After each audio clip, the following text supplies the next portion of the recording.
nous sommes confrontés à des choix parfois simples, parfois déchirants, que ce soit dans la vie personnelle, professionnelle ou spirituelle. Que faire vous apporte des réponses concrètes et de nouvelles perspectives. C'est bien sûr votre émission Que faire qui démarre. Merci d'avoir pris le rendez-vous, Aujourd'hui, je suis avec deux hommes de Dieu pour parler d'un sujet assez poignant. Restez avec nous pour découvrir tout à l'heure le thème du jour. Bonsoir, pasteur. Bonsoir. J'espère que vous allez bien. Très bien, par la grâce de Dieu. C'est un plaisir de vous avoir sur ce plateau. Bonsoir, docteur. Bonsoir. J'espère que vous allez bien. Très bien, je salue tous les téléspectateurs. D'accord. Aujourd'hui, on parle de peut-on devenir immensément riche sans s'engager dans des pratiques occultes? Docteur, la question vient vers vous. Au fait, quand j'écoute certaines questions, c'est comme une insulte à Dieu. Dit que il faut les pratiques occultes d'abord avant que quelqu'un ne devienne riche. Je sais qu'il y a d'autres gens qui font ça. Dieu n'a pas besoin de pratiques occultes de ceci avant de rendre quelqu'un riche. D'abord, tout ce qui est sur la terre, ça appartient à Dieu. Et il donne à qui il veut. Et celui qui veut. Donc, dit que, est-ce qu'on peut devenir riche, immensément riche sans les pratiques occultes? On peut bel et bien devenir riche en se basant sur Dieu, en se basant sur les principes bibliques établis par Dieu lui-même. Se baser sur Dieu pour devenir immensément riche. Êtes-vous du même avis que le docteur? Merci beaucoup, bien-aimé. Que Dieu bénisse. Amen. Comme l'a introduit l'homme de Dieu, c'est vraiment une insulte. C'est vraiment une insulte à celui que nous adorons de croire qu'il n'est pas en mesure d'apporter la richesse, je dirais plutôt la bénédiction en abondance à ses enfants. Et qu'il faut qu'on fasse recours à autre chose ou à autre spiritualité avant d'en avoir. C'est vraiment une insulte. Je commencerai juste à dire, c'est vraiment une insulte. Peut-être plus tard, on dira autre chose. D'accord. Pasteur, que représente la richesse pour vous, la richesse pour vous? Pour moi, la richesse, parlant de la parole de Dieu, il est important de savoir, comme l'a dit les Saintes Écritures, c'est l'Éternel qui appauvrit et il enrichit, selon 1 Samuel 2, verset 7. Donc c'est Dieu qui enrichit et c'est Dieu qui appauvrit. Donc ça vient de lui en fait, selon Agé 2, verset 8 également, qui nous dit que l'or est à Dieu et l'argent est à Dieu. Alors il est important de savoir que toutes ces choses appartiennent à Dieu.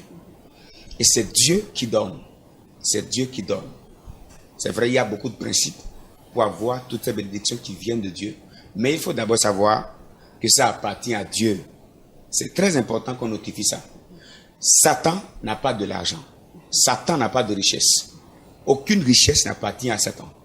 Et aucune société secrète, aucune spiritualité, quel que soit le nom que portera cette spiritualité, ne détient pas le monopole de la prospérité, le monopole de la richesse. Mais nous voyons souvent des gens pratiquer certaines pratiques, pas trop catholiques, mais qui sont quand même riches. Ouais. Il faut reconnaître d'abord qu'il y a une légère différence entre la richesse et la bénédiction. D'accord. Expliquez s'il vous plaît. La bénédiction, la Bible dit, la bénédiction qui vient de l'Éternel n'est suivie d'aucun chagrin. Donc, la bénédiction de l'Éternel enrichit. Et cette bénédiction n'est suivie d'aucun chagrin. Il est important de savoir que c'est dans la bénédiction de Dieu qu'on peut voir la richesse. Mais toute richesse n'est pas bénédiction. D'accord.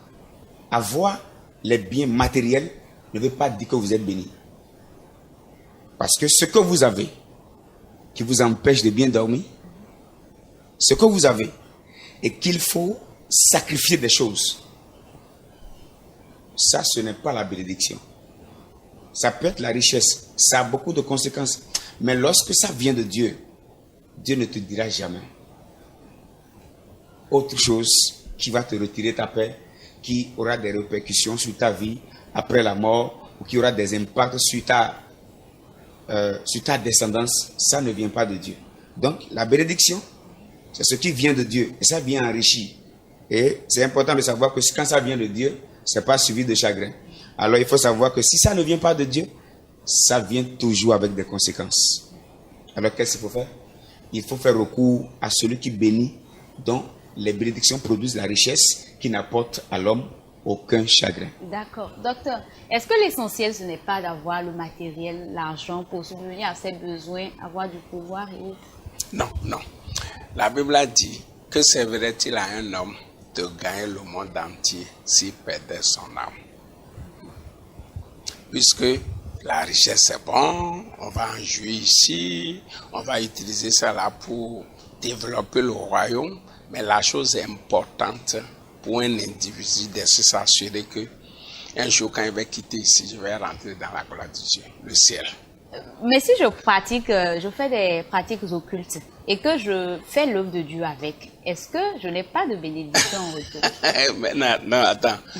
Est-ce que tu penses à ta fin? Parce que le truc de Dieu dit que je soutiens l'œuvre de Dieu. C'est pas ça qui t'ouvre les portes des cieux. Non, c'est la vie que tu mènes qui te permet d'aller au ciel. C'est ça qui est la chose importante. Donc, la source de ton argent, d'abord, un serviteur de Dieu qui veut avoir des ressources auprès des gens, doit savoir, même ceux qui le financent. Moi, je ne peux pas permettre à quelqu'un que je sais qu'il est dans des pratiques occultes de soutenir mon ministère. Je n'en ai pas besoin. Donc, faut pas sacrifier son âme sur l'autel de la richesse.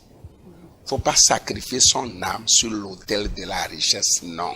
C'est pour ça que la Bible a dit dans Matthieu chapitre 6, verset 33, cherchez premièrement le royaume et la justice de Dieu et toutes ces choses vous seront données par-dessus tout. Donc, c'est pour ça que j'ai dit que j'ai l'habitude de dire, en principe, si les chrétiens comprennent bien la parole de Dieu, un chrétien n'est pas en réalité pauvre. Il manque de moyens. Parce que le salut que tu as là, l'argent ne peut pas payer ça. Si le salut doit être payé, imagine. Le salut où Jésus dit que c'est vrai être un homme de gagner le monde entier s'il perdait son âme. Ça veut dire que le salut que tu as là, l'argent ne peut pas payer ça. Maintenant, si Dieu te donne ce que l'argent même ne peut pas payer, est-ce que c'est l'argent qui ne va pas te payer? C'est le problème au niveau des chrétiens. Quand tu es un chrétien, j'ai l'habitude de dire un chrétien qui est vraiment sauvé, il a déjà 50% de chance pour réussir sa vie. Parce que tu as Dieu dans ta barque. Et la Bible a dit dans Psaume 60, verset 14, avec Dieu nous ferons des exploits. Donc si Dieu est avec moi, je peux avoir tout. Et Jésus dira dans Matthieu chapitre 17, verset 20, rien ne vous sera impossible. Donc, par conséquent, si je suis déjà enfant de Dieu, je mets une vie agréable à Dieu. Je suis un potentiel candidat à la richesse. Maintenant, ce qui reste, c'est faire les choses comme on doit le faire pour atteindre la richesse. Puisque devenir riche, c'est des principes, c'est des axiomes. Que tu sois chrétien ou non, et tu mets ça en pratique, tu as le résultat. Hein? Parce qu'il y a des gens qui ne sont pas chrétiens, qui sont riches honnêtement. Qui ont des affaires, qui ont créé une entreprise, qui gèrent normalement, c'est des principes.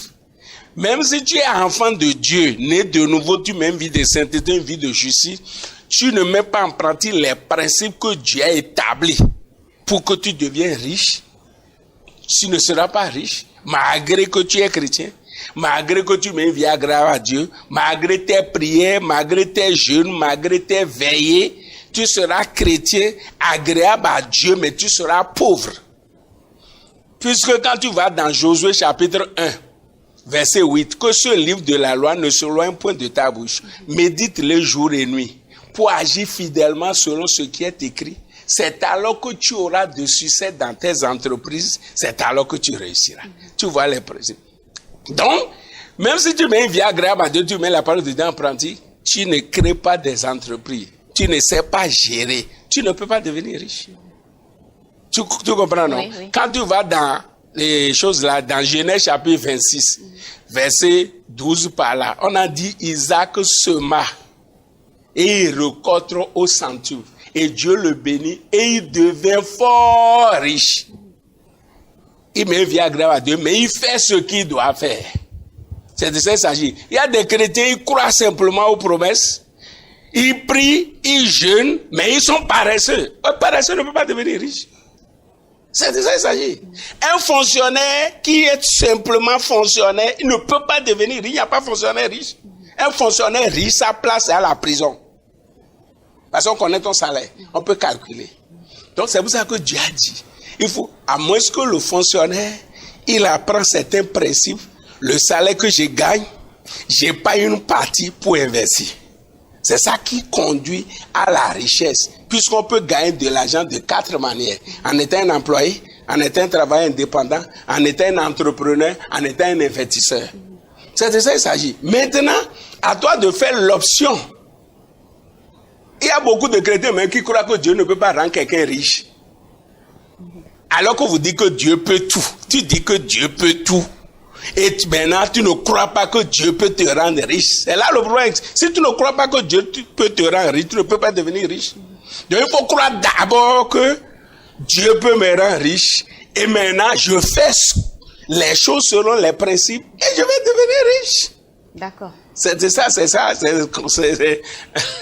s'agit. Pasteur, tout à l'heure, le docteur disait qu'il faut chercher premièrement le royaume et la justice de Dieu. Pour un païen, quel avantage y a-t-il à chercher le royaume des cieux pour lui? Pour un païen, quel avantage? Il faut d'abord savoir que nous ne sommes pas sur la terre pour toujours. Et qu'après cette vie que nous avons, il y a une autre réalité. Cela est très important. C'est important qu'on le sache.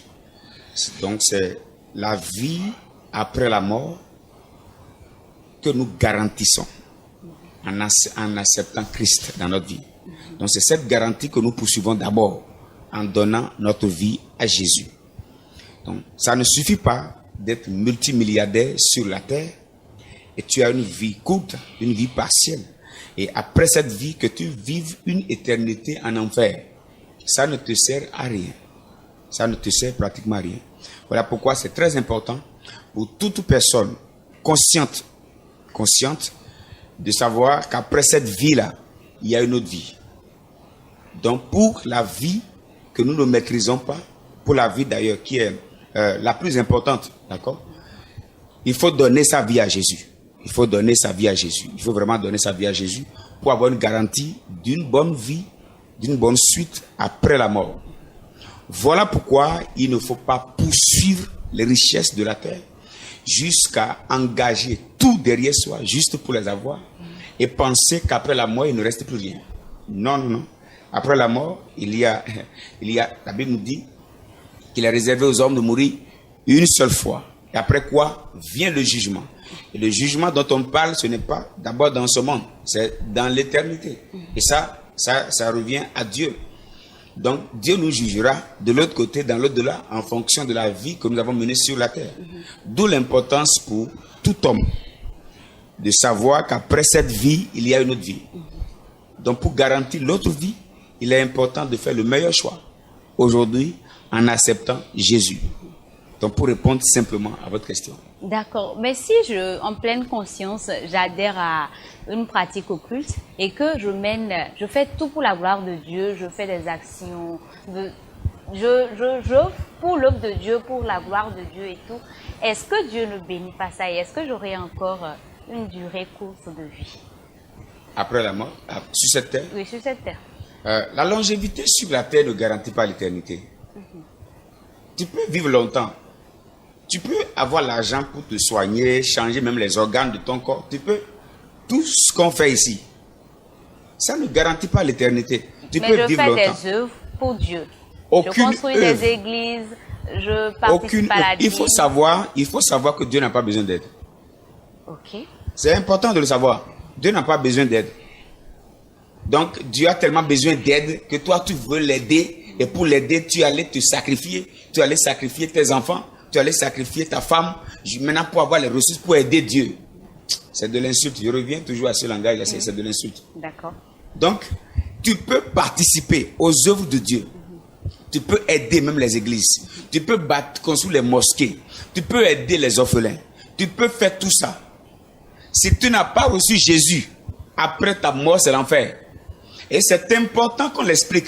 Parce qu'il y a des croyances qui amènent parfois à adhérer à une idéologie erronée, selon laquelle c'est les œuvres que nous posons, c'est les œuvres que nous faisons qui nous rassurent l'éternité. C'est très faux.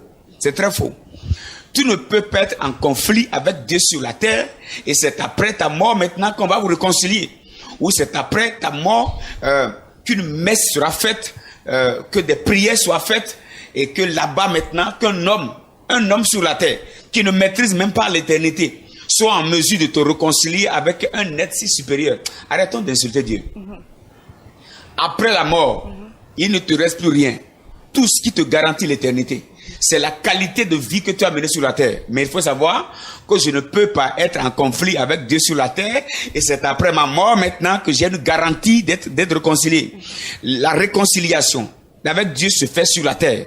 Mais ceci par ma vie que je donne à Christ et par la qualité de vie chrétienne que je mène. Si je refuse ça, je peux bâtir des milliers d'églises, je peux investir dans l'évangélisation, je peux nourrir des milliards de veuves et d'orphelins. Après la mort, je vais en enfer.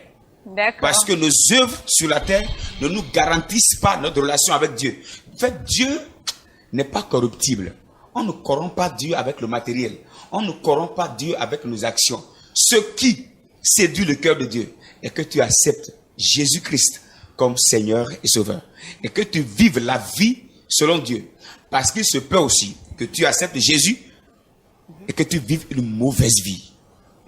Plusieurs sont dans l'église, mais finiront en enfer. Parce que leur vie ne glorifie pas le Seigneur. C'est important qu'on notifie ça. Même adhérer à une église ne te garantit pas le ciel. Ta relation avec Dieu est tout ce qui te garantit le ciel. D'accord. Docteur, êtes-vous d'accord avec le pasteur? Oui, je suis d'accord avec lui. On ne connaît pas Dieu, non. Je pense que nous sommes sauvés. Éphésiens chapitre 2, nous sommes sauvés par la grâce, par le moyen de la foi. Ce n'est pas nos œuvres qui nous sauvent.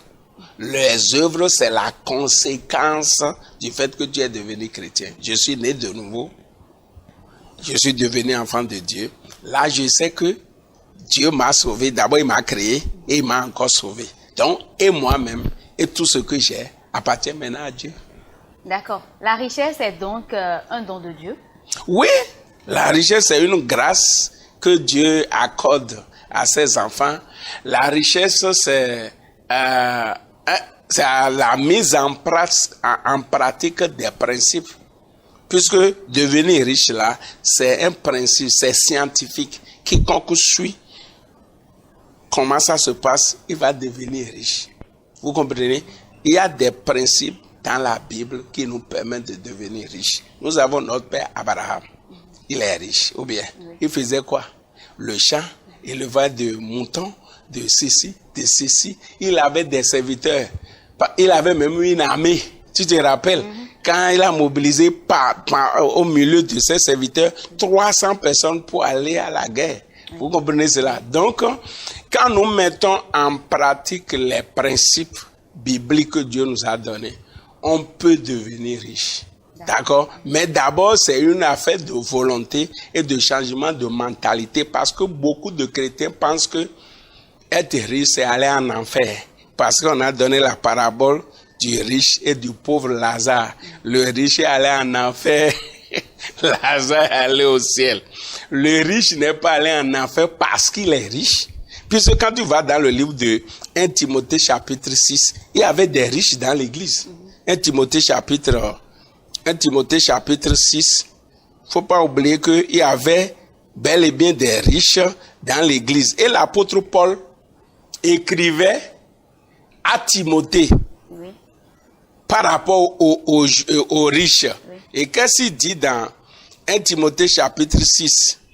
Nous sommes là. Oui. 1 Timothée chapitre 6, je lis le verset 17. Recommande aux riches du présent siècle de ne pas être orgueilleux et de ne pas mettre leur espérance dans des richesses incertaines, mais de mettre en Dieu, qui nous donne avec abondance toutes choses pour que nous en jouissons. Recommande-les de faire du bien, d'être riches en bonnes œuvres, d'avoir de la libéralité, de la générosité. Donc même dans l'église, il y avait des riches. Maintenant les riches, il y a deux choses qui tentent les riches, il y a deux pièges qui les guettent. Le premier piège, c'est de tenter à mettre sa confiance en sa richesse. Là, comme je suis riche, donc je n'ai plus besoin de prier, je n'ai plus besoin d'aller à l'église, je n'ai plus besoin de gêner, de faire ça là. Ça, c'est très, très dangereux. Tu es en train d'oublier celui qui t'a donné la richesse. Donc, c'est pour ça que je dis, ne pas mettre leur confiance en Dieu. Donc, le premier piège qui guette les riches, ils risquent de mettre leur confiance en la richesse. Deuxièmement, maintenant, l'orgueil. Parce que quand on le veut ou non, la richesse, ça monte la tête. C'est pour ça que souvent je dis à l'église que quand les gens font humble, je suis humble, je fais cela, je ris. Tu es pauvre et tu montres que tu es humble. Moi, je ne crois pas à ton humilité. Deviens riche et montre-moi que tu es humble. Je saurai que tu es humble. C'est de ça qu'il s'agit. Donc Dieu dit, les riches là, être riche c'est possible, mais il y a deux dangers qui te guettent. Tu risques de mettre ta confiance en la richesse, ou tu risques de devenir orgueilleux. Donc c'est les deux dangers. Donc, mais on peut devenir riche pour la gloire de Dieu. On en a besoin aujourd'hui. On a besoin des riches dans nos différentes églises pour que l'œuvre de Dieu aille de l'avant. Regarde les autres communautés, les temples qu'ils construisent. Regarde nous les temples, surtout nous les églises évangéliques, regarde nos temples. Nos temples révèlent l'état des gens qui adorent dans l'église. Et ça repousse certaines personnes. Et ce n'est pas que la richesse n'est pas disponible. La richesse est disponible. Il faut croire que tu peux devenir riche et mettre en pratique les principes. Va te faire former. Les chrétiens pensent qu'on peut tout apprendre dans les quatre coins de l'église. Non, moi j'enseigne beaucoup de choses aujourd'hui. Je connais beaucoup de choses aujourd'hui. Et ce n'est pas à l'église que j'ai appris ça. Non. Donc c'est de ça qu'il s'agit. La connaissance. Il faut chercher la connaissance. Salomon est devenu riche grâce à quoi? La connaissance, la sagesse et l'intelligence. C'est de ça qu'il s'agit. Donc, mes amis, on a besoin de la connaissance, on a besoin de l'intelligence, on a besoin de la sagesse divine pour faire les choses. Et là, Dieu va nous bénir. D'accord. Pasteur, nous sommes héritiers du royaume des cieux, nous sommes héritiers de tout ce que possède notre Père, le Seigneur Jésus-Christ, n'est-ce pas? Que faire pour pouvoir bénéficier de ces richesses-là? Ok. Je rends vraiment grâce à Dieu pour cette émission. C'est une réalité très triste aujourd'hui remarquée au milieu de beaucoup de chrétiens. Comme l'a dit l'homme de Dieu tout à l'heure, l'état de l'église actuelle repousse certains. Il y a des personnes qui préconisent qu'accepter Christ, c'est comme accepter vivre une vie misérable. Et ceci à cause de quoi? À cause de la mentalité que le chrétien a. Et ceci en fonction du type d'enseignement qu'on lui a donné. Qu'est-ce qu'on nous a enseigné par rapport à la bénédiction, par rapport à la prospérité? La Bible nous dit que la foi vient de ce qu'on entend. La foi, la Bible dit quoi? Que le juste vivra par la foi. Ça veut dire l'élément qui nourrit tous les domaines de la vie d'un enfant de Dieu, c'est la foi. Ça veut aussi dire que sur le plan financier, ce qui peut t'alimenter, c'est la foi. D'accord? C'est la foi en la prospérité. Est-ce que tu crois que c'est possible? Est-ce que tu crois que Dieu te l'a disposé? Maintenant, cette foi dépend maintenant de ce que tu entends. Ici, je remets en évidence toutes ces personnes. Je demande à tout type de serviteur de Dieu qui enseigne sur la pauvreté comme étant la voie légale d'aller au ciel et se repentir. Le type d'esprit qui est en vous détermine la posture que vous avez. Vous savez, lorsque vous voyez un fou, le fou dort là où l'esprit qui est en lui l'amène à dormir. Le fou s'habille en fonction de l'esprit qui est en lui. Le fou parle en fonction de l'esprit qui est en lui. Maintenant, faisons attention. Si l'esprit de celui qui a ressuscité Christ d'entre les morts habite en nous, si l'Esprit de Dieu habite en toi, si Dieu est en toi, si ce grand Dieu-là habite en toi, fais attention à ta posture. C'est-à-dire, celui qui est en nous, c'est nous qui révélons qui est en nous. Arrêtons d'insulter le royaume de Dieu comme étant, comment dire, une caisse de la misère, de la pauvreté. Arrêtons ça, arrêtons ça. Arrêtons ça. Ça fait vraiment, moi ça me fait beaucoup mal de voir des églises, des chrétiens et même des hommes de Dieu de manière très précaire, de manière très bizarre, mais qui soutiennent tellement leur misère par la parole de Dieu. Arrêtons ça. Regardez dans toute la Bible et notez-moi des personnes qui ont véritablement marché avec Dieu, qui ont été malheureuses. Notez-moi ça. Qu'ils me sortent de la Bible. Des personnes véritablement intimes à la présence de Dieu, intimes à la parole de Dieu, qui ont été malheureuses, pauvres. Fouillez dans la Bible et sortez-moi ça. Écoutez, la misère est la conséquence de la séparation de Dieu d'avec Dieu. La séparation de l'homme d'avec Dieu. Oui. Je ne peux pas habiter dans la maison du président et vivre dans les rayons. Je ne peux pas être dans la maison d'un homme riche et vivre malheureux. Si je suis là et je vis très malheureux, c'est la preuve que je n'ai aucune intimité avec lui. Je dis bien, tout enfant de Dieu dans le royaume qui est malheureux, pauvre, doit encore revoir sa relation avec Dieu. Tout commence par là. Parce que c'est même dans la relation avec Dieu que Dieu te donne la lumière sur ce que tu peux faire pour être riche. Parce qu'on n'est pas béni dans tous les domaines. Il y a le domaine spécifique dans lequel Dieu veut te rendre riche. Maintenant, tu ne peux pas découvrir ce domaine si tu es loin de celui qui te connaît. Le Saint-Esprit est celui qui maîtrise toute la terre. Il a participé à la création. Et moi, en outre, je dis à tous les enfants de Dieu, tu ne peux pas être riche sans le Saint-Esprit. Le Saint-Esprit a participé à la création. Il sait là où l'or a été déposé. Il sait là où toutes les richesses de la terre ont été déposées. Jésus a dit quoi? Il vaut mieux que moi je m'en aille. Si lui vient, il vous enseignera toute la vérité. Toute la vérité sur la prospérité, sur le bien-être de la vie chrétienne, se trouve chez le Saint-Esprit. Tout enfant de Dieu, malheureux, pauvre, est un signe tangible qui n'est pas en bonne relation avec Dieu. D'accord, pasteur. Docteur, être riche ou ne pas être riche, est-ce que dans ce monde où tout est actuellement bizarre et tout est dur, comme nous l'a annoncé la Bible, est-ce qu'il ne faut pas vraiment revoir les choses pour aller à la richesse, mais sans forcément être honnête? Tu disais tout à l'heure que tout est dur et tout est difficile. En fait, j'ai l'habitude de dire, quand les gens disent que le temps est dur, il n'y a pas l'argent, tout ça, le temps n'est pas dur, c'est toi qui es faible. Wow. Oui, le temps n'est pas dur. Tu es faible. Tu es faible. C'est pour ça que tu penses que le temps est dur. Non. Quel que soit Alpha, ce dont tu as besoin pour vivre mieux, pour servir ton Dieu, c'est disponible si tu fais les choses comme tu dois le faire. C'est de ça qu'il s'agit. Donc, on ne va pas dire que bon, comme vraiment, on crie maintenant, tout est dur, maintenant, est-ce qu'on ne va pas arranger les choses? Et c'est aujourd'hui, c'est comme ça, les gens veulent être rapidement riches. Ils sont prêts à vous détourner, même tu crées ton entreprise, des frères, des membres délégués qui travaillent dans ton entreprise. Ce n'est pas le travail qui les préoccupe, mais ils veulent rapidement construire maison, rapidement payer voiture et tout ça là. Et ils vont commencer par détourner, faire tout ça là, ou bien des gens dans la fonction publique, ceci. Non. Là, devenir riche là, ça prend du temps. C'est quelque chose qui se construit. C'est étape par étape. C'est pour ça que Salomon dit dans Proverbe que celui qui amasse un peu, petit à petit, devient riche. Mais celui qui veut devenir riche du jour au lendemain, mais tu vas rentrer dans des problèmes.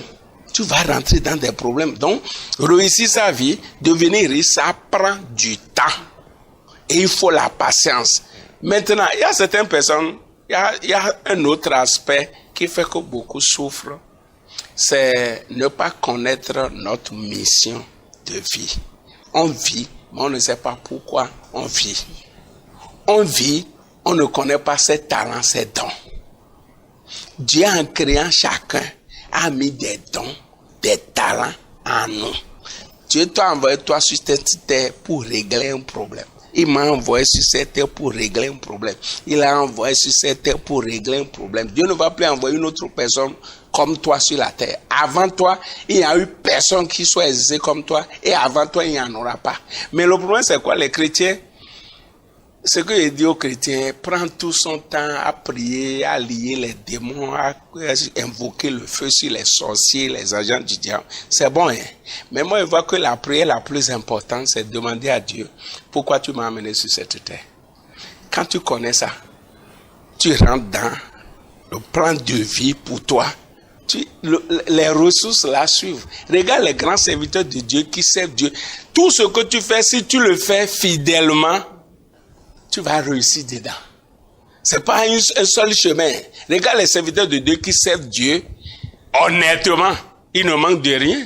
Il y a des serviteurs de Dieu qui sont multiples. Dieu bénit. Si tu connais ta mission de vie, moi, qu'est-ce que Dieu m'a donné comme talent? Il y a certaines personnes, Dieu leur a donné comme talent le chant. Il y a certaines personnes, Dieu leur a donné comme talent la cuisine. Il sait bien faire la cuisine. C'est-à-dire, le problème, c'est quoi? On laisse, chacun vient sur cette terre avec son travail. C'est pour ça que j'ai l'habitude de dire, il n'y a pas d'emploi pour tout le monde, mais il y a du travail pour tout le monde.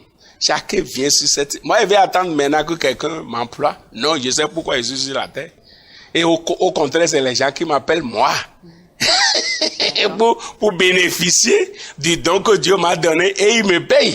C'est de ça qu'il s'agit. Donc, il y a beaucoup de chrétiens. Je veux que les chrétiens se concentrent sur qu'est-ce que Dieu m'a donné. Regarde la parabole des 5 personnes à qui on a donné talent. Quelqu'un a eu 5, quelqu'un a eu 2, quelqu'un a eu 1. L'autre n'a pas fructifié. On lui a arraché. On a donné à celui-ci. Rentre en toi-même. Qu'est-ce que Dieu t'a donné comme don et talent? Développe-toi dans ça. Commence par le faire. La richesse va te suivre. Il y a le docteur Moroé. C'est un pasteur américain. Il dit, le secret de la réussite, le secret de la richesse, c'est devenir un homme de valeur. Quand tu deviens un homme de valeur et les gens ont besoin de toi, l'argent va te suivre. On ne coupe pas. Jimoro dira, on ne coupe pas derrière l'argent et la richesse. On attire la réussite, on attire l'argent vers soi en devenant une meilleure personne. Les gens ont besoin de moi, pourquoi? Si beaucoup de personnes ont besoin de moi, j'aurai de l'argent. Si je rends service, mes talents, mes dons, je mets ça à la disposition de beaucoup de personnes, j'aurai l'argent. Donc c'est pas compliqué. Devenir riche là, fais ce pourquoi Dieu t'a appelé, fais ça bien. Et la richesse, tu n'as pas besoin de courir derrière l'argent. D'accord, docteur Pasteur. Est-il possible de sortir d'une pratique occulte? Nous allons y revenir, tout à l'heure après l'histoire du jour. Bonsoir chers téléspectateurs et téléspectatrices et tous ceux qui me suivent actuellement. Je suis le fils aîné de mon papa. Mon papa a 3 enfants. Nous sommes 2 garçons et une fille de notre papa. Je suis dans un pays africain. Je vis dans un pays africain. Et nous étions dans un pays africain dont je tais le nom. Je vous informe que mon papa est un riche. Il est immensement riche. Et ce pourquoi il est immensement riche, tout à l'heure vous allez le comprendre. Il était riche au point où il nous a fait voyager pour aller faire nos études ailleurs, hors de notre pays d'origine. Donc après mon cursus scolaire, il m'a aidé en tant que riche à avoir mes entreprises, mes propres entreprises que je gère. Donc étant riche, il a fait de moi aussi un riche. Notons que depuis mon bas âge, depuis ma naissance, je n'ai connu que la richesse. Et c'était mon papa qui finançait tout, presque tout, dans ma famille. Il fut un jour où on m'a informé que mon père était indisposé, c'est-à-dire il est malade. Il est tombé malade.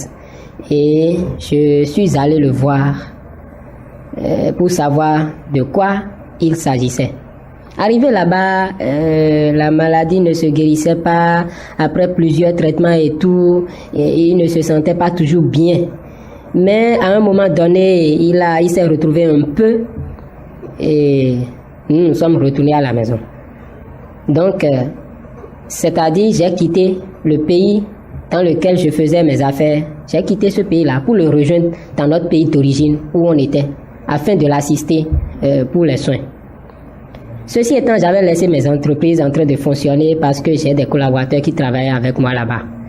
Et une fois, mon père, lorsqu'il s'est retrouvé un peu, je lui ai dit que je vais rentrer pour aller continuer mes affaires, pour aller vérifier, voir, contrôler comment mes collaborateurs sont en train de gérer les entreprises de l'autre côté du pays.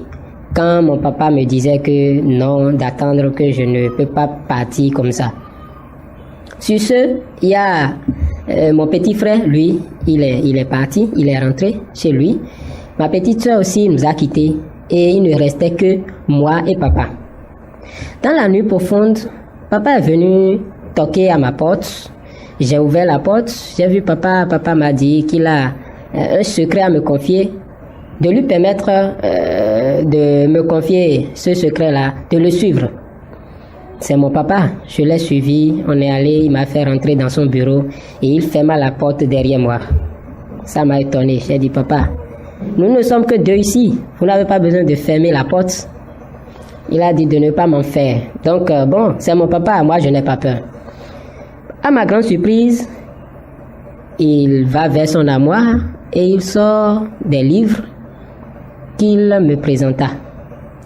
Il m'a présenté plusieurs livres et il me disait que, en fait, qu'il fait partie d'une secte mondiale internationale et que c'est à cause de cette secte-là qu'il a été toujours riche et qu'il demeure riche jusqu'aujourd'hui, que toutes les fortunes que nous avons, qui nous a permis d'étudier et tout, et on l'a connu en tant que riche, fort riche là, que c'est à cause de cette secte-là. Et les jours qu'on lui a donnés pour que son temps passe ne sont plus beaucoup. C'est-à-dire, il est en train de finir ses séjours sur terre. Comprenons bien. Maintenant, ce qui est marrant dans le truc, c'est que il a voulu que je prenne la relève de son engagement dans la secte. Sincèrement, moi, depuis mon bas âge, c'est vrai, nous ne sommes pas chrétiens, je ne suis pas chrétien, mais je n'aime pas mettre la main dans ces genres de trucs. Et lui-même, il me connaissait. Il me connaît sur ça, quoi, que je n'aime pas ces genres de trucs. Voilà que, en tant qu'aîné, il me propose de le faire. Je lui ai dit sincèrement, papa, je ne pourrai pas, parce que je ne sais pas comment gérer ça. Il a dit non, de ne pas m'en faire, qu'il va m'aider le peu de temps qu'il a encore passé, qu'il a passé encore avant de quitter, qu'il va m'initier et tout, et que l'incident qui est dedans, le problème qui est dedans, c'est que si je n'accepte pas faire ça, c'est que toutes les fortunes que nous avions, que nous détenons là, que toutes ces fortunes vont partir et on deviendra pauvre. Alors que je n'ai jamais connu la pauvreté, je vous dis. Vous voyez ça? Et en plus, il a dit que selon ses engagements, dans les décrets, c'est que si jamais on rompait cette alliance, c'est que un de ses fils, c'est-à-dire mon petit frère ou bien ma soeur, doit mourir. Ou bien moi-même, je peux aussi mourir. Que c'est le contrat qu'il a fait avec les membres, l'organisation de cette secte-là. Donc, troublé, embrouillé, j'ai décidé de le quitter. Et quand je me levais, il a eu une crise et il est parti. Ça m'a fait mal. Après les obsèques de feu père, ses amis sont venus à la maison me saluer, nous saluer. Et après les salutations, ils m'ont appelé. Nous sommes allés un peu loin de nos amis et tout. Et ils me disaient que, est-ce que je me rappelle de ceux dont mon papa m'avait parlé? Je leur ai dit quoi? Que je ne me rappelle de rien. Parce qu'ils n'étaient pas là avant que papa ne me parle. Eux, ils m'ont rappelé que c'est comme ça que papa devrait m'initier et que je suis son fils aîné, je dois prendre la relève de son engagement dans la secte. Donc, cette information m'est parvenue. Je ne me suis pas précipité puisque je suis déjà informé de mon père. Je leur ai dit de me donner le temps de réfléchir. Je sais que plusieurs personnes amènent leur histoire chez vous ici et ils sont gain de cause. Ils ont solution à leurs problèmes parce que je vous suis souvent sur cette chaîne. Ce que je suis en train de vivre actuellement, je l'ai amené vers vous pour que vous puissiez me donner des conseils. Comment je peux faire dans cette situation? Voilà qu'on a dit que si je ne le fais pas, soit moi, soit mon petit frère, soit ma soeur, vous voyez, on va mourir, on va en mourir. Et que toutes les fortunes, tout le monde nous connaît en tant que riches, fils de riches dans notre famille et tout. Et jusqu'à présent, nous avons hérité de cette richesse-là. Je me demande que faire. Faire m'aider beaucoup à savoir comment faire dans cette situation. Merci beaucoup. Nous sommes de retour sur ce plateau. Docteur, que pensez-vous de cette histoire? Oh, c'est vraiment dommage, mais c'est des choses qui se passent. C'est des choses qui se passent. Les gens font de pactes avec Satan, avec le diable, pas ignorance bien sûr, pour devenir riche. C'est pour ça que je disais au début de l'émission, on ne doit pas sacrifier notre âme sur l'autel de la richesse. Donc c'est vraiment dommage. Mais un peu s'en sortir, c'est des histoires, c'est du chantage. Ils n'ont qu'à venir au Seigneur, c'est fini, c'est la solution. D'accord, on va y revenir. Pasteur, que pensez-vous de cette histoire? Ok. Une histoire, mais qui est une réalité que vivent aujourd'hui plusieurs personnes. Ma première pensée que je voudrais laisser à toutes ces personnes qui sont dans ces choses, ou qui y croient, ou certaines personnes qui pensent que ce n'est que l'issue idéale pour mieux vivre, c'est de savoir que Satan n'a pas une richesse qu'il donne à quelqu'un. Satan n'a pas l'argent. Dans la Bible nous dit dans Proverbe, dans Somme 87, verset 4, « Je proclame l'Égypte et Babylone parmi ceux qui me connaissent. Voici le pays des Philistins tire avec l'Éthiopie. C'est dans Sion qu'ils sont nés. Et de Sion, il est dit, tous y sont nés et c'est le Très-Haut qui l'a permis. » À cause du temps, on nous parle ici de l'Égypte, de Babylone. C'est la base de l'occultisme sur le plan mondial. Et cette base vient de Sion. Quand on parle de Sion, on est en train de parler de la source de toute spiritualité. En fait, le Sion, comme l'explique la théologie, c'est un peu, c'est le trône de Dieu. Maintenant, Satan, quittant Sion, est descendu avec la puissance de Dieu qu'il a corrompue. Donc la puissance corrompue, en fait, la puissance de Dieu est celle que Satan a corrompue. Donc le pouvoir que Satan utilise, il ne l'a pas reçu d'un autre Satan. Il l'a reçu de Dieu. Donc tous les pouvoirs mystiques qui peuvent être exploités ou manifestés viennent de Satan, qu'il a reçu de Dieu, mais un pouvoir que Satan a corrompu. Alors c'est important de savoir que c'est des choses qui sont déconnectées de la source réelle, c'est-à-dire déconnectées de Dieu. Et qu'aucune richesse ne vient de Satan. Aucune richesse ne vient de Satan. C'est important qu'on le dise. D'abord, aucune spiritualité satanique n'a le pouvoir de faire d'un nul un homme grand. Quelle que soit la société secrète ou quelle que soit la spiritualité, je ne veux pas nommer, vous n'allez trouver aucune qui aille dans les rayons, qui aille dans la poussière, aller chercher des hommes nuls, des hommes sans instruction, des hommes sans connaissance, des hommes au bas niveau de la société et qui ont le pouvoir de le faire monter sur l'échelle de la richesse ou sur l'autel de la prospérité. Satan n'a rien à donner à quelqu'un. Ce que Satan te donne, c'est en fait ce que tu as, mais que tu ne sais pas que tu as. Satan a dit à Jésus, si tu te prosternes et si tu m'adores, je te donnerai. Satan n'a rien. Alors il te fait croire que c'est lui qui a. Et c'est en acceptant le suivre qu'il te fait découvrir ce que tu as. Lorsque Satan te réclame, je donne un exemple, Jésus dit à Pierre, Satan te réclame. D'accord? Satan réclame Pierre pourquoi? Satan réclame Pierre parce qu'il sait que Pierre est la pierre sur laquelle Jésus a promis bâtir l'église. Satan ne peut rien te donner si ce n'est de te donner, ou bien de te donner accès à une petite partie de la bénédiction de Dieu qui est déjà rattachée à ta vie. Il n'y a aucun démon qui rende riche quelqu'un. Il n'y a aucune science occulte qui rende riche quelqu'un. Voilà pourquoi ils ne poursuivent que ceux qui ont déjà quelque chose. Allez chercher. C'est ce que vous avez. C'est des personnes qui ont. C'est des personnes qui sont des personnes douées, talentueuses, des personnes qui ont des lumières, qui ont des compétences. C'est derrière de ces personnes qu'on court. Pourquoi on ne court pas derrière des personnes qui sont dans la bassesse? Alors c'est important que j'explique à tout enfant de Dieu qui pense que c'est le secteur, ou bien c'est l'entrée, ou c'est la porte par laquelle on peut être riche. C'est un mensonge. Satan n'a rien à donner à quelqu'un. Et lorsque Satan te propose une cuillère de riz, il est important que tu saches, parce qu'il sait que tu as une glacière ou toute une marmite remplie de richesses. Et il te fait juste découvrir une petite partie de ce que tu as. Et lui, il te vole le reste. Parce que Jésus dit, le voleur ne vient, Satan, le voleur ne vient que pour dérober, égorger, détruire. Toutes les fois que Satan vient dans ta vie, ce n'est jamais, comprenez une chose, je peux conclure simplement en disant, Satan n'a jamais aimé un homme pour lui faire du bien. D'accord.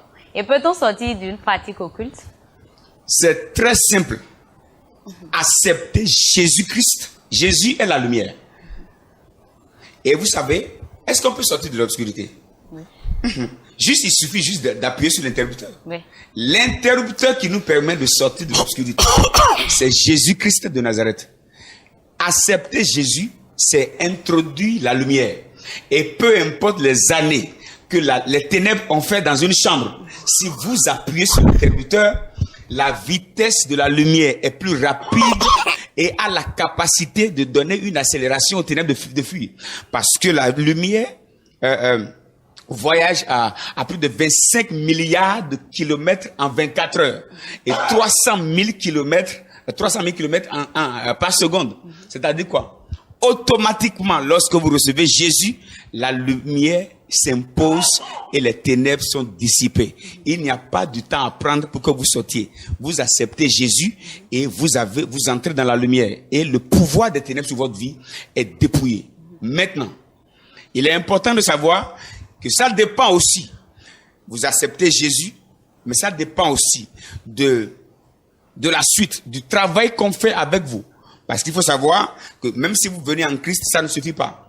Il peut y avoir des poursuites spirituelles. Et là, c'est important de faire recours à une bonne confession religieuse, une bonne église, un bon homme de Dieu qui a la capacité spirituelle, qui est investi de l'autorité et qui a la lumière disponible pour vous conduire. Sinon, il peut arriver que vous entriez en Christ et qu'on vous menace, qu'on vous rende un peu la vie compliquée. Mais il faut savoir que quand vous venez en Christ, vous êtes dans la lumière qui domine, la lumière qui protège, la lumière qui sécurise. Et quand vous venez en Christ, le protecteur désormais de votre vie, ce n'est plus vous-même. C'est Jésus qui s'engage à vous garder. C'est très important. Si notre frère accepte Christ comme Seigneur et Sauveur, ne va-t-il pas tout perdre? Il est important, je l'explique encore brièvement. Rien ne prouve que la richesse qu'ils ont, ça vient d'eux. Satan n'a pas de richesse à donner à quelqu'un. C'est cette mentalité déjà qui est la prison dans laquelle on les a gardés depuis des années. Ou peut-être la prison dans laquelle son père a été gardé captif depuis des années. Satan n'a pas de richesse à donner à quelqu'un. Une société secrète, une secte n'a pas de richesse à donner à quelqu'un. S'ils ont de richesse, ils n'ont qu'à aller chercher les malheureux et qu'on les installe dans la prospérité, dans la richesse. Ce n'est pas possible. C'est déjà des personnes. Ils ont les capacités spirituelles de lire les étoiles, de lire les destinées. Les rois mages, déjà, depuis l'Orient, ils ont vu l'étoile de Jésus. Et déjà, de l'étoile, ils ont fait la lecture de qui était né, le roi des Juifs. Et pendant ce temps, voilà ce qui est dramatique. Pendant ce temps, les sacrificateurs, les prophètes du temps, ne savaient même pas que le roi des Juifs était né. Mais c'est ceux qui avaient des pratiques occultes qui avaient pu faire le discernement de celui qui était né. Donc, ils peuvent avoir la capacité spirituelle, satanique bien sûr, de faire la lecture de votre étoile. Et c'est en fonction de cette étoile qu'on vient vous chercher. C'est en fonction de déjà la royauté qu'ils ont vue en vous qu'on vous poursuit. Donc, ce n'est pas que vous étiez minable, pauvre, écrasé, qu'on est venu vous chercher pour vous faire riche. Non, ce n'est pas réel. Quand les rois mages, beaucoup après, c'est parce que vous êtes le roi des Juifs. D'accord, pasteur. Coach, est-ce que donner sa vie à Jésus, si le frère le fait, est-ce qu'il ne va pas tout perdre? Non, ça dépend. Ça dépend. Puisque tel que il a parlé là, c'est comme si leur papa ne les a pas entraînés dans des pratiques. Non. Parce que Dieu ne les a pas entraînés, il faisait ces choses et tout ça là. Moi, je crois qu'actuellement, ce qu'il a fait simplement, c'est de donner sa vie à Christ. Avec ses frères, et comme le pasteur l'a dit, il faut des gens expérimentés pour les accompagner. D'accord? La Bible dit dans 1 Jean 4, celui qui est en nous est plus grand que celui qui est dans le monde. S'ils peuvent recevoir Jésus dans leur vie, il peut vaincre tous ces puissants des ténèbres, ces gens-là qui les menacent, tout ça. Non, il peut avoir la victoire sur eux. Et garder les richesses. Satan a quelque chose, Satan a créé quelque chose. Et garder leurs richesses et utiliser ça pour la gloire de Dieu. D'accord. Si vous avez un dernier conseil pour notre frère, ce serait lequel? Le frère et celui qui a donné le témoignage. Oui, c'est de venir à Christ. Lui-même, il a dit que ils ne vont pas à l'église et tout ça là, mais ils n'ont pas tort. C'est de donner sa vie à Jésus-Christ. C'est de voir un bon serviteur de Dieu, de se confesser, d'accepter Jésus dans sa vie. On va prier pour lui et que tout ça là. Et maintenant, il faut les suivre. Le suivi, c'est important, il faut les suivre et ils auront la victoire. D'accord, merci beaucoup, coach. Pasteur, si vous avez un dernier conseil pour notre... Un dernier conseil, Jésus est la lumière.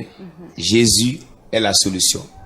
Si vous êtes en Christ, vous êtes une nouvelle créature. Et la main de Dieu est sur vous. Vous devenez une priorité pour Dieu. Vous êtes la prunelle de l'œil de Dieu. Dieu ne permettra pas. Jésus dit, même les cheveux de vos têtes sont tous comptés. Il est important qu'ils sachent qu'en Christ, on est en sécurité. Et que la main de Dieu nous garde. S'ils viennent à Christ, ils sont sauvés et sont sécurisés. Mais s'ils refusent Christ, et ils pensent qu'ils peuvent vivre là-bas, ou vouloir faire autre chose, ils doivent savoir que le monde là est une affaire de puissance. Et c'est la loi du plus fort qui domine. Et le plus fort, c'est Jésus-Christ. Si tu n'as pas Jésus, le plus fort qui peut te dominer de l'autre côté, c'est Satan. C'est le système du monde des ténèbres. Alors, le plus fort que moi je le recommande à chercher, c'est Jésus-Christ qui donne leur vie à Jésus. Et ils doivent savoir une chose, Dieu bénit et Dieu protège. C'est très important de le savoir. Et ils ne seront pas obligés de perdre de richesse. Non.